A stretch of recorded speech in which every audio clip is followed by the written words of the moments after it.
Hey, what's up, weirdos? I'm gonna call everyone who listens to my videos weirdos, all 20 of you, because let's face it, not a lot of people care about China and China issues. If you actually searched this out and went out of your way, then you're weird. You're a weirdo. Because I think most people are just satisfied with the general narrative, that they see on their mainstream media, corporate, state media. China's bad, Russia's bad, everything's bad, except for Canada and America. I just want to talk to you guys about my trip. I just came back to North America after 2 years. I've been in Asia for 5 years. So I left Canada 5 years ago. I went to Korea, lived in Korea for a year and a half, and then I went to China for 4 years. I've been in China for 4 years now. And last year I didn't go back to my hometown of Toronto because I decided to meet my mom and dad in Europe instead. So me and my parents, we met up in Germany, and we traveled through Poland, and then we went to Prague in Czech Republic. Anyway, so I finally went back to North America after 2 years, and it was awesome because first we started off in Vancouver, which is such a beautiful city in Canada. My home country, Canada. What up? Yeah, it was great. And my brother was able to come visit us. He works in San Francisco, so he came up, spent a few days with me and my parents, and we walked around. It was pretty funny. We walked through this really sketchy street called East Hastings. If you're from Vancouver, you know what I'm talking about, right? East Hastings. It's literally one of the sketchiest streets I walked on. It's pretty much just all drug addicts, and they're homeless, and it smells like urine. But otherwise, Vancouver was amazing. It was lovely. And my brother had to take off to do business, and then me, my mom, and dad, we went on a cruise. We took the Holland America cruise. That was great. And then I went back to Toronto and got to see some family. And I played a lot of Settlers of Catan online because I don't have that many friends anymore in Toronto.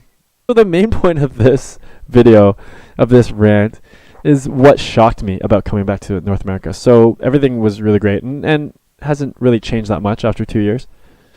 Toronto's changed a little bit. I mean, there's more shootings now, which kind of worried me. But otherwise, it's still an awesome city, and from what I saw. So what really shocked me was that every day, the media in America and Canada was just so focused on Hong Kong. And you might think, well, who cares? Why would that be an issue? And it's what's happening in Hong Kong is pretty important, right? There's people protesting. Yeah, you're right. I mean, I guess it's kind of newsworthy.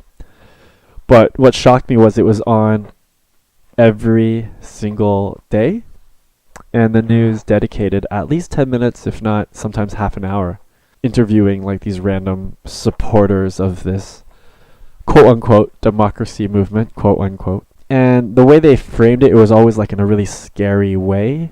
And that made me feel really weird because I live in China. I've been living here for 4 years. I've started my own business. I've fell in love. I've broken up, traveled solo. I've been living, man. Just normal, great life.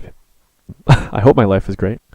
So when I see the media, which is corporate or state media, I mean, if you watch CBC, that's state media. BBC is state media. It's funded by the government.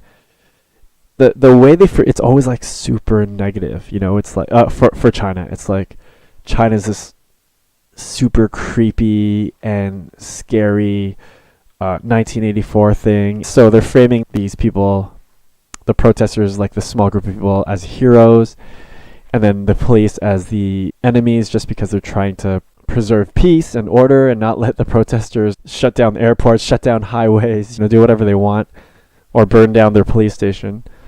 That's weird for me. It's weird for me to watch that, such a slanted angle, right? The bias is so strong that everything these I mean, a lot of protesters, of course, are amazing and they're peaceful, of course, and that's fine. They have every right. But some of these protesters, 100 of them, or even couple hundred, are smashing windows, throwing bricks at police, shining laser things in officers' eyes, which can blind them, torching things. Those people are not heroes, and there's nothing good about what they're doing. I'm sure Hong Kong people don't support that. So that was really weird. When I came back to Canada, the CBC kept labeling, or all the Canadian media was labeling these even violent protesters as quote-unquote pro-democracy protesters. And that That's just so laughable. I mean, I don't see anything in what they're doing as pro-democracy. I just see a bunch of like idiots, right? Like the ones that are peaceful and marching. I wouldn't even call them pro-democracy because they're marching for reasons. You know, there a lot of them are marching against police brutality because sometimes the Hong Kong police were inappropriate, and I think the whole world knows that. I mean, like firing tear gas inside a subway station, that's not smart, and that's gonna hurt a lot of people. Totally innocent people that haven't done anything, but you're causing them to probably have crazy panic attacks or just suffocate, I guess. Tear gas should only be used outdoors. So there's a lot of protesters, peaceful protesters in Hong Kong they're out there marching for real, legit reasons. They didn't like the extradition bill.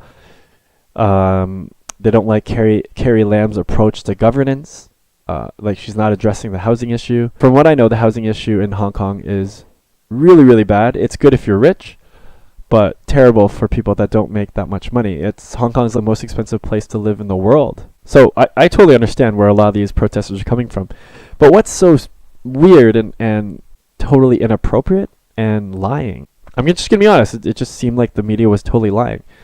Calling them pro-democracy protesters was just such a joke. I have participated in protests in Toronto. The G20 was about 10 years ago, and I was there because I care a lot about the environment. So I was part of the peaceful protests, which was 99% of the protest. But there was a small group of people, about maybe 100 or less, and they're doing the same thing. Some of the things that the violent Hong Kong protesters are doing, let's call them the extremists, wearing all black, wearing a mask, throwing bricks, trying to fight with police. In Canada at that time, we called them the Black Bloc. And they were literally anarchists. I know that because I talked to them. I had, when I was at the protest, I met them, I talked to them. We protested together. They shared their theories with me, and they were really cool. And it was really cool to hear their theories, like their anarchist theories. That we shouldn't give consent to police or government to control us. It was really, really cool to hear them talk. But yeah, they were anarchists, and the police went after them, man. They arrested every anarchist Black Bloc person they could find. And they spent hundreds of hours going through footage, trying to identify people. Their faces were plastered all over the front pages of newspapers. And they even had undercover agents infiltrate their group.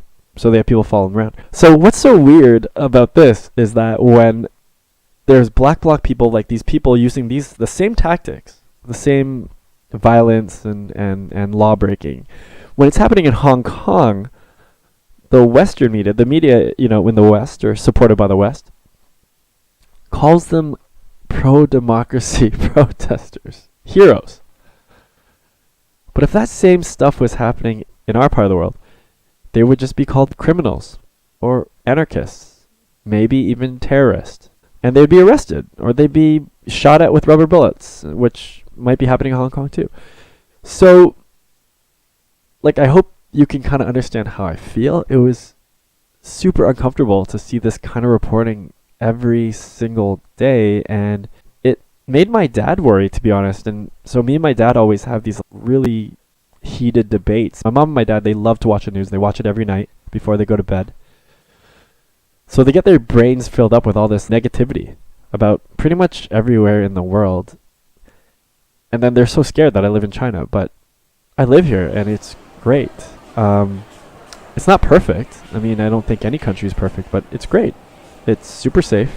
Lots of jobs. People are happy. You can find anything you want to do. I live in Guangzhou, and there's anything you want to find that you could do in your city. I'm sure you could do it here. If you like Latin dancing, there's a huge community here. Breakdancing, electronic music, rock music. There's music scenes here. There's skateboarding. There's hobbies. There's even the old stuff like Tai Chi. And Guangzhou is an awesome city. Love living here. So, sorry, I'm going off on all these tangents, but I just don't know why the media... Maybe you can help me out here. I want to hear what you have to say because, YouTube's all about alternative media, starting conversations. What do you think? Why is it that when I was in Canada for that month, they were so focused on Hong Kong, and framing it in such a scary, terrifying way, trying to make China look evil. And it's weird because from what I know about the world, there's a lot more important things happening. I'll give you one example. There's a war right now in Yemen, which is being instigated by Saudi Arabia, and I think Iran is sort of supporting a group, and America's supporting Saudi Arabia.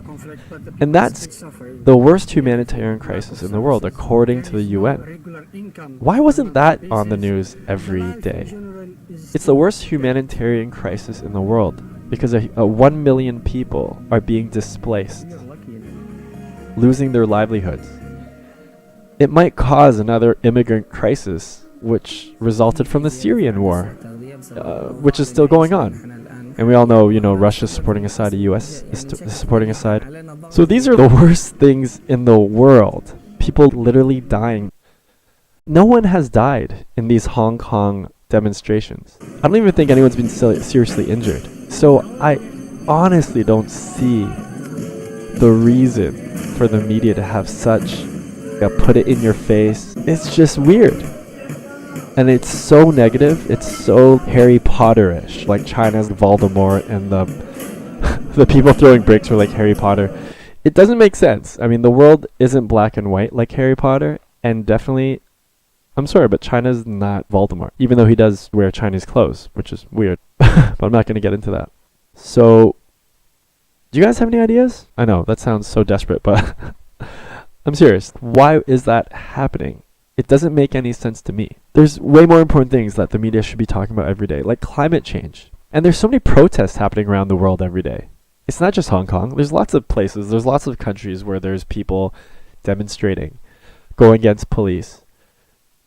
Yet, the media didn't talk about that every day. So there's definitely a reason. You know what I'm saying? Like, there's definitely an agenda here. And I want to know what you think. What's the agenda? And why? There's another thing. This year, Boeing had airplanes like falling out of the sky. Two of their I forgot, was 787, I can't remember the number, but two of this new model just plopping out of the sky because their AI doesn't work very well.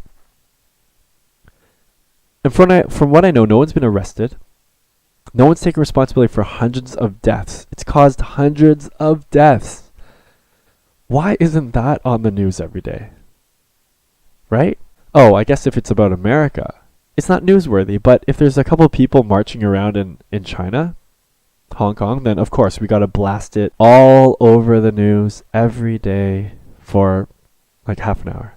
Do you see what I'm saying? It's so weird. It's so weird, especially when you live here and you have a great life. I'm not saying my life is great, but like for me, I'm happy. So for me, it's great.